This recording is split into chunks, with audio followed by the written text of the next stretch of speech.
Welcome back.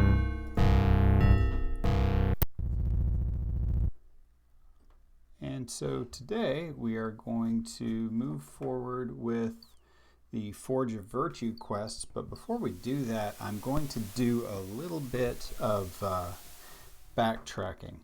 As it turns out, the folks that built Ultima 7 are trolly to the extreme, and there's a few things that they hid that I'm going to go back and grab. Now, you may immediately say, gee, does that mean that you're using guides in order to play this game? And my answer is yes. Yes, I absolutely am. And the reason for that is, in part because the game is pretty trolly, but also because I have struggled with this. Now, what am I doing wrong here? For quite a while, and I really don't feel like struggling all that hard. My hits are at 13. This is costing me, but I'm not sure how much. All right, let's try that again. So, Orb of the Moons. Where you decide to place the gate on the screen decides where you're going to go. And I'm trying to get back to Trinsic. Now that's weird. I played through this before on my own. That's taking 3 hits a pop every time I run through that. Let's this guy. Let's reload and try that again. Use the Orb of the Moons. To the south. Hey, try not to just fall down dead, pretty please. There we go.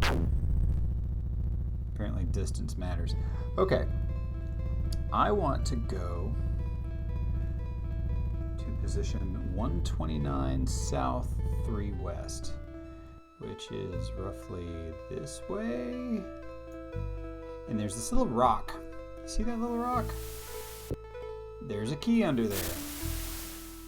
Because we know that the Avatar has nothing better to do than to wander around and literally overturn every rock in the game, right? So I'm going to hang up my sword for a second, put that key in my hand, say hi to the rabbit, my rabbit. So then we're going to take a walk over to a particular tree at 128 south, 4 west.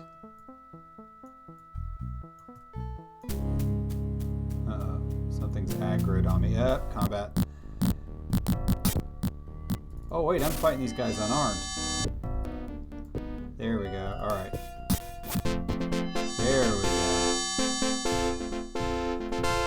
Oh, they turned into a pumpkin when they died. Okay, note to self, gremlins turn into pumpkins when they die. That's... Oh man, I did it again. You're aggroing on me since here. So I want to get 127 south, 5 west. I need to go more south and east. Okay, this tree. See that little blob? Or is this the right tree? Is this the right tree? 128 south, 3 west. Yeah, there it is. So there is a chest hiding behind that tree. Who'd have thought? We are going to pop our inventory, use the key, and find ourselves with a ton of really, really strong gear for the Avatar. Now, there's also a lot of money in here. This is like Christmas. So, leather stuff, don't need. I already have magic boots, so I'm going to leave this here because I'll probably end up coming back. I don't think I can carry all of the gold that I actually want to try and pull out of here.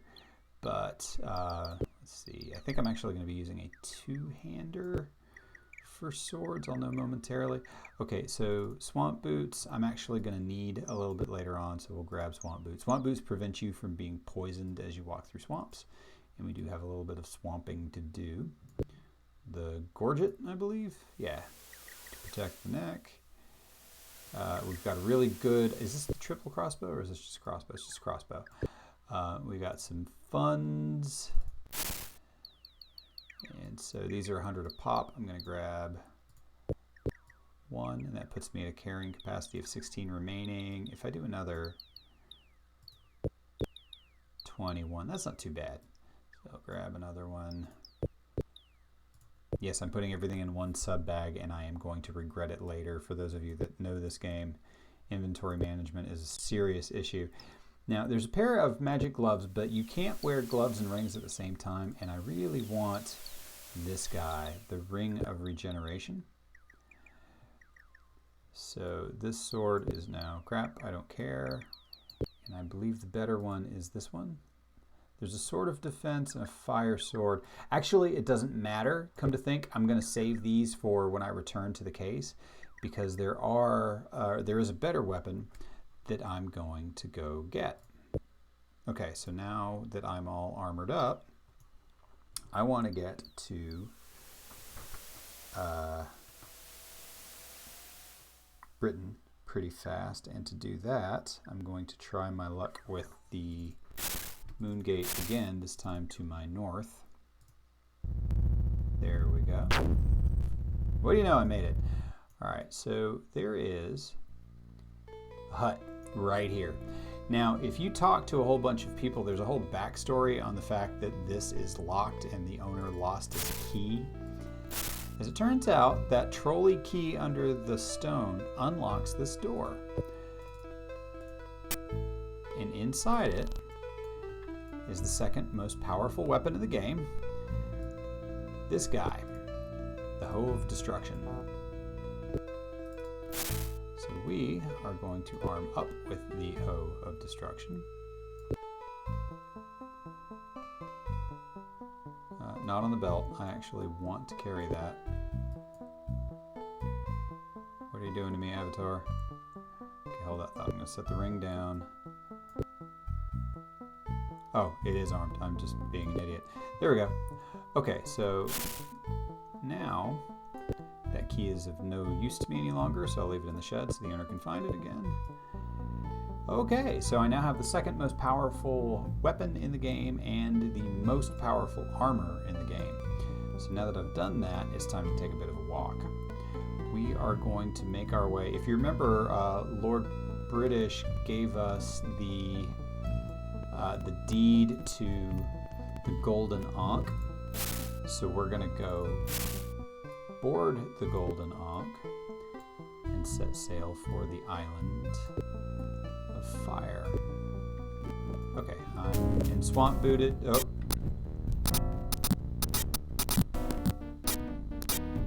Don't die. 11 hits. You beat these guys.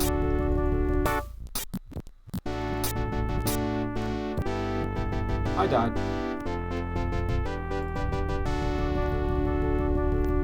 Yeah, I died. Let you be. No, I don't think so. That was probably unvirtuous of me. Now we will take their loot. That's what you get for waylaying passing avatars. So the Ring of Regeneration that I'm wearing should be slowly recovering my hit points. 9 coins, whatever. Pocket change, but again, jerk tax. Locked, huh? Alright, so do I want a boomerang? No, I don't really want a boomerang. Combat. There we go. A sword and a halberd. Nothing I really want. So on we go.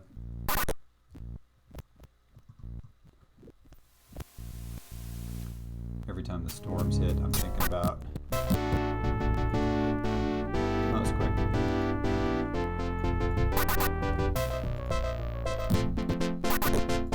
What Do happened? you really know where you're going, Avatar? As a matter of fact, I do. What happens in the Silver Serpent, or Serpent Isle rather, the sort of kind of sequel to this game. There we go. when there's lightning in the very beginning, you get transmogrified. All of your stuff gets traded out with weak stuff, and it really sucks. Silver Isle has a bit of a sad story to it. I won't be playing that game. Ultima 7 was created by Origin back when Richard Garriott still owned it, but right as it was completing ownership of the company, they were bought out by EA. So there we go. 6 training points, so I really need to get some training done. This was the last game that they made pre-EA. And there's a lot of in-jokes talking about the EA transition, by the way, if you look really, really close. Oh, I'm poisoned. That's bad. Am I going to survive? 9 hits.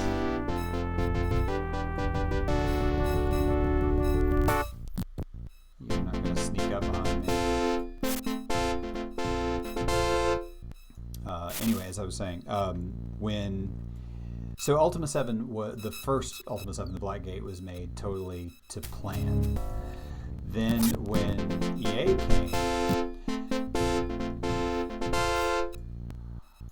Ultima 7, the Serpent Isle, the reason it kept the Ultima 7 moniker was because it was using the same engine. And Richard Garriott had made a commitment that he would only change the version number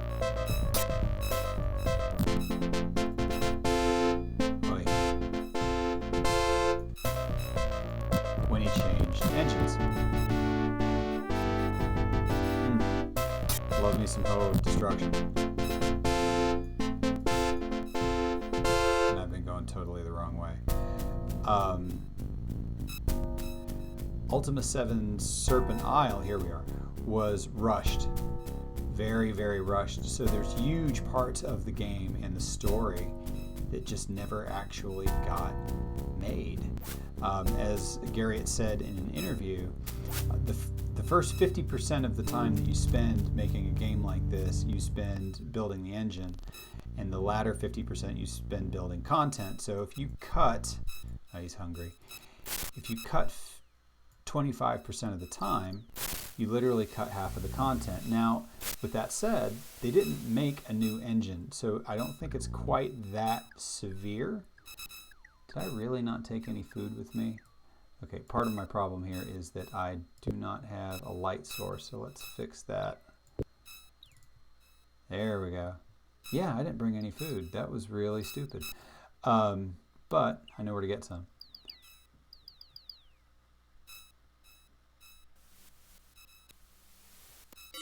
Where is the dock?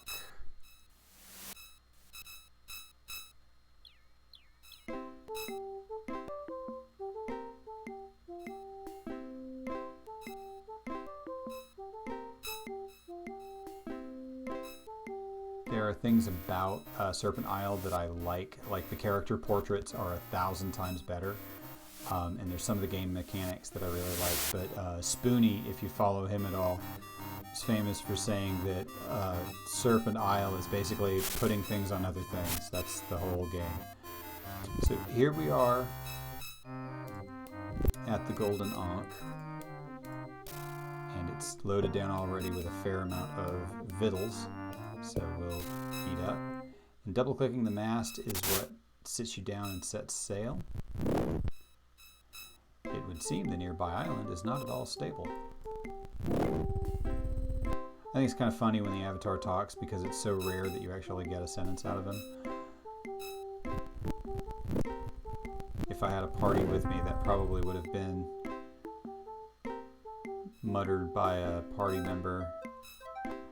Alright, so we are looking... Ooh, still poisoned. Well, our ring of regeneration is doing some serious work in keeping us alive. I did not plan ahead and bring potions of healing, or rather cure poison. Because when I played this through on my own, I was not attacked by all of the poisonous critters. Okay, so we have landed on the Isle of Fire. Furl up the sails, drop the gangplank, and then walk around. Alright, so I've got a thing full of torches and lights. If I drop one on the light, does it? Never actually tried this. If I drop a lantern on the ship, does it light our way until... Yeah, that's pretty cool, actually. As long as the ship doesn't burn down or something, which I'm pretty sure it won't. They went for realism, but not that level of realism. Okay, so is there anything in my inventory that I can dump to give me more carrying capacity? I do not want to drop my... what's the word I'm looking for here? I do not want to drop my reagents because I'll actually be using them. But I do want to ditch... Alright, here's what I'll do. Wait, what is that? Potion of what? That's yellow? Yellow potions are healing. I need red potions, and I don't have any red potions. Well, that's a bummer. Alright. Bottle of booze, I don't need to get drunk.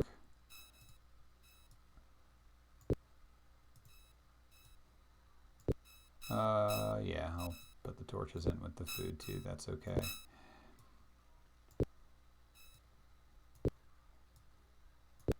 So now, pop open my inventory and I'll dump some gold.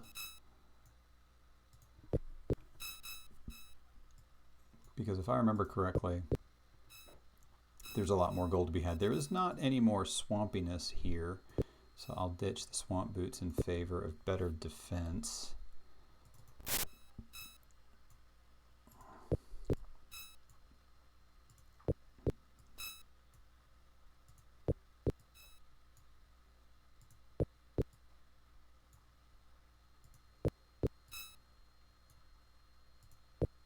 And there we go. All right. I think I can probably sleep off the poison effect. All right, so here we are, storming the castle. Before we do that, I'm going to lay out the bedroll and sleep. Yes, my friend, rest and heal, so that you are strong and able to face the perils before you. Pleasant dreams. Yeah, that's not at all creepy.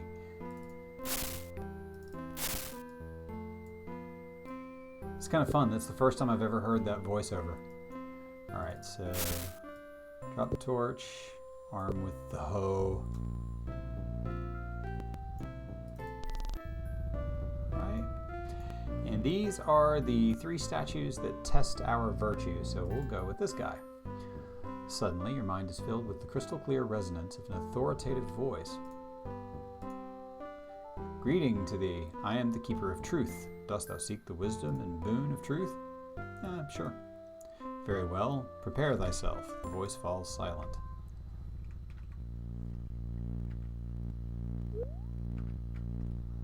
Okay, so here we are in the dark again.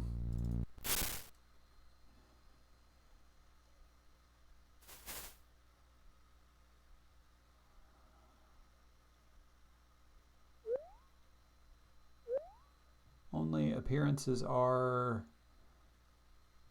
deceiving. No. D-E-C-E-P-T-I-V. Deceptive. Only appearances are deceptive. So this is one that I worked through alone. And I pulled my hair out a bit. There's a lot of little hints all over the place to try and walk you through it. But as it turns out, there's an invisible wall. And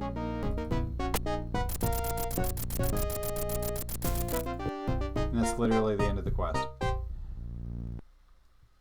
Thou hast mastered the test of truth, and so a boon of great intellect and magical ability will be bestowed upon thee. Use and respect thy powers well, Avatar. So, not version. Thou hast now experienced the full meaning of the principle of truth. The value of such is beyond measure, for truth shall guide thee throughout thy life's endeavors. The statue's voice takes on a warning tone. Know this truth, the psyche returns to the core. With that said, the statue becomes quiet once more. So if we check our stats, our intelligence spiked to 30. So we got quite a bit of a boost in stat. That's the maximum. On to the test of love. An unearthly beautiful voice sighs gently in your consciousness. Greetings, Avatar. I represent the embodiment of love. If thou dost seek enlightenment, thou must take the test of love. Its path lies through the glowing blue portal to the south. Well, you can't get there from here. So we'll go around this way. This dude is important, and I'll talk to him later. There's a hidden passage here, and then through the portal. Alright. I need the bucket. You'll see why shortly.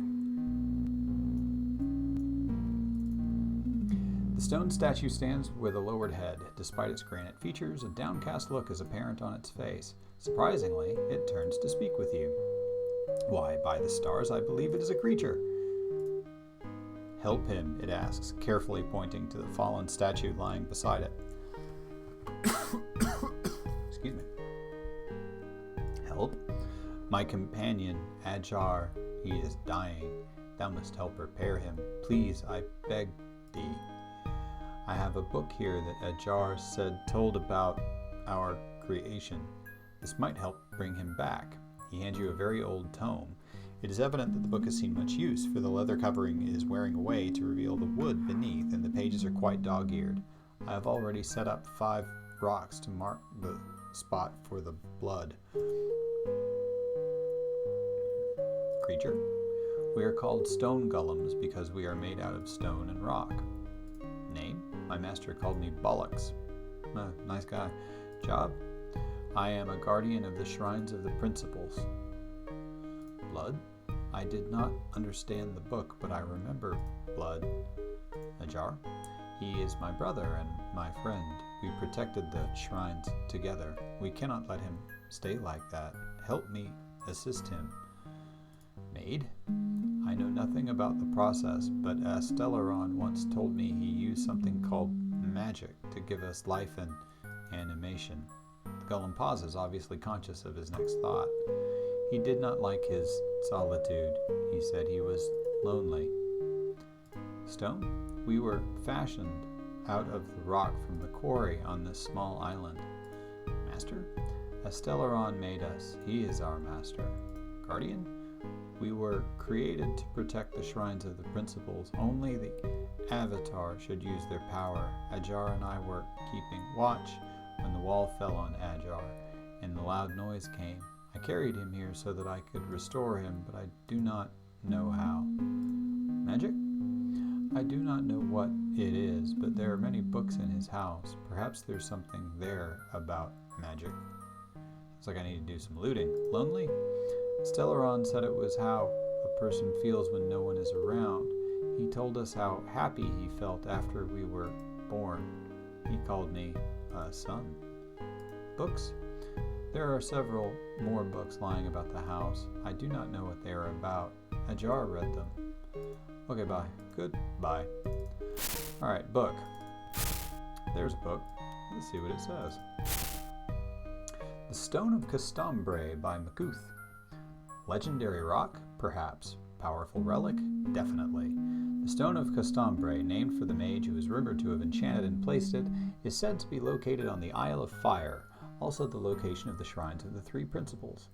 Of course, since knowledge of the isle has long since disappeared, knowledge of the infamous stone is equally mysterious. However, through research and study of Castambre's diary, I have brought to light a few clues as to the stone's whereabouts. The major purpose of the stone's power is to animate inanimate objects, statues, golems, tools, etc. In addition, should the desired object be one already imbued with the power of conversation, the stone will enhance such powers, giving the object, or rather creature, independent thought. Historians claim that it is within this stone that Castambra concocted creatures of such deep personalities that from behind a curtain it was impossible to differentiate between a person and one of his creations. But how do I capture this ability, I hear thee ask? First, assuming thou hast already discovered the Isle of Fire, no mean feat I assure thee, thou must then search for the Pentacle of Rocks, 5 boulders arranged as though they were vertices in a pentagram. In the center thou shouldst notice a 6th rock, from which grows a large, healthy tree, the Tree of Life. The 6th rock is Castambra's stone. However, finding the stone is only half the battle, for now thou must perform magics beyond the abilities of normal men, thou must. Odd, the page is smudged with dirt here. I cannot make out this text. Once the heart has been placed within the chest of the creature, the ritual may begin. First, using perhaps the same pick, thou must strike the tree hard enough to draw blood. Blood from a tree, questions thee? Aye, I say, for this tree is one of life and energy, collected from the nutrients of the stone, and bleed it does. Some say thou wilt be able to hear the shrieks of pain from Castambra's stone, but that rumor is waning. Thou wilt need enough of the tree's life force to fill a bucket. After the blood has been properly contained, it must be spilled in 5 spots about the body of the stone creature, as if the creature were Castambra's stone, and the puddles of blood the 5 rocks of the pentacle. In fact, it is necessary to set down 5 such small rocks to mark the location upon which the blood must be spilled. Then thou must cast Vast Flammeur, see detachable page at the end of the volume, setting fire to each of the puddles of blood. Following that must be chanted the sacred words gleaned from Castambra's journals, also on detachable page. Now that the creature is enchanted, of course, it will become necessary to instruct it, much as one educates a child. However, a stone golem will learn much more quickly. Why, a page has fallen out of the book. And that would be our page. So, gotten all I need out of the book. I'm just going to leave it sitting here. The scroll I'll pick up. So I need a pickaxe and a tree with stone and blood. Why, it so happens I'm in a mine, so... Alright, don't want to light a torch in my bag, that might be a bad idea. 1 pickaxe.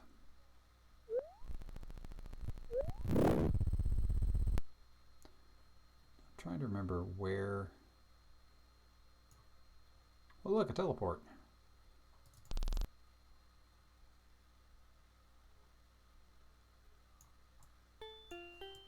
Okay, this must be that there stone he was talking about. Now, when I did this in my own test, I had a bug, so I'm going to quickly save.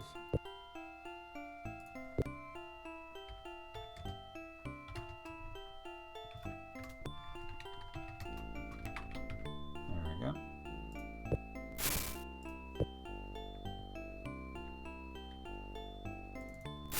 You're supposed to set the bucket down where it can catch the blood. Now, when I did this before, it literally disappeared, so I'm being a little bit cautious.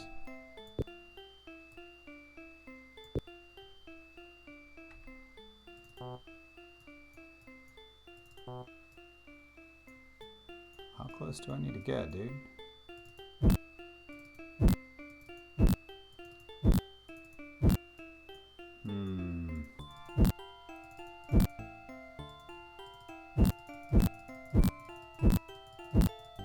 I don't see anything happening to that there bucket.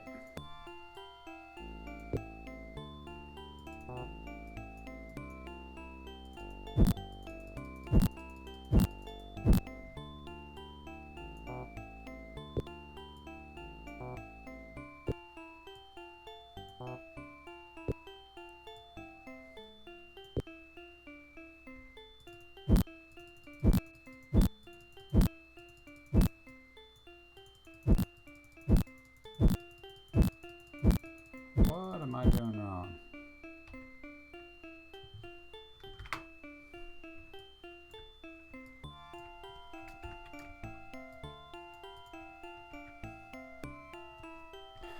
I'm at a half hour, so I'm going to go ahead and call it here and see if I can figure out just exactly how to get blood out of the stone. Thanks for watching, and hope you enjoyed it. See you next time.